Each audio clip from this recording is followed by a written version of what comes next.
All right, welcome back, everybody. So this week, what we're going to be doing is we're going to be looking at Phrygian mode, right? And it's the third mode, so they call it the mediate mode, right? So I don't play, right?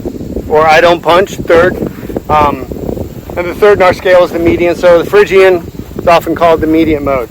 Last week, we were looking at Mixolydian, which is the dominant mode, right? So I don't play loud music, right? Fifth. Mixolydian, or I don't punch like Muhammad Ali, is still the fifth. So this week, when we're looking at the Phrygian, first off, it's a minor mode, right? So remember last week, we were talking a lot about comparison against the C major, right? So we had the third, the fifth, and the seventh, right? That's what changed. But it was a change compared to the major mode. This week, when we're comparing Phrygian, we're going to be comparing that to the minor mode, right? So even though this week, the only changes we're really going to be talking about are the second, the fifth, and the seventh. So it might sound, very similar.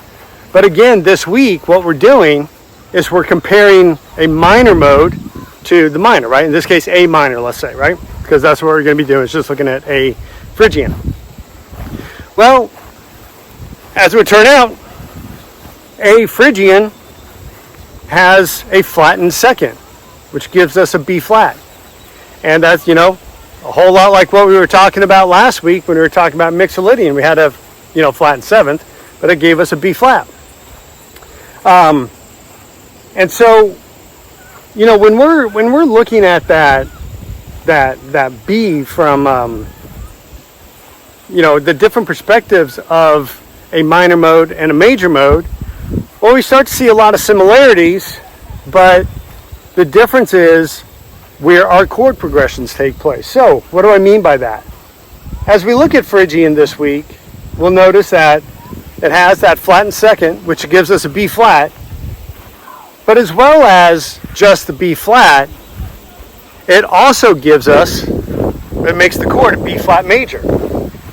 And then it messes with the fifth, which in the case of A Phrygian is E. Well, that becomes diminished.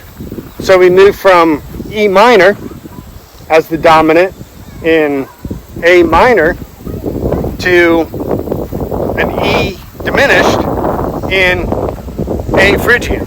Let me make sure I said that correctly. Now I think I'm running through that in my mind. In A minor, our fifth is E minor, our dominant, E minor. Now in A Phrygian, our fifth, or our dominant position, is going to be an E diminished, not an E minor. So we're starting to remember from Mixolydian there was a B major and an E diminished, but they were at different locations in the scale, right? So kind of gave us some unique stuff to play with. And we got that unique Mixolydian sound, right? That bigger sound. Now this week when we're talking about Phrygian's a real creepy sound. When people try to use Locrian and fail, a lot of times they'll just come right back over into the Phrygian mode, because it gives that kind of creepy minor feel as well, right? So it's a great alternative. One example of it is like, Metallica, Wherever You May Roam, is one example that has some Phrygian in it. But, there's also a lot of musical pieces to movies that will start to use it as well. And that's where you tend to hear it a little bit more.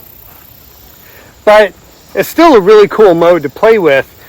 And I mentioned the second, which goes from B diminished to B flat major, right? Because we're talking about A minor now. A minor, the second is B diminished. And A Phrygian, well, it's going to be B flat major. The fifth, we go from E minor to E diminished. And the seventh, just to kind of drive the point home, we move in from G major to a G minor. And if you recall last week, right, when we were talking about Mixolydian mode, we had the same exact changes, right? Just they were put into different positions. Now the big thing with Phrygian is the dominant. Well, last week we talked about G major to G minor and what that played with, right? Because we were messing with the dominant position in the scale. This week we're messing with the dominant position again. Only now what we're going to be doing is the dominant position just turned into a diminished chord, right? E diminished. And that really messes us up because, you know, we talk about the diminished being just a demented chord anyways. And now it's the central location for us to come back to our tonic.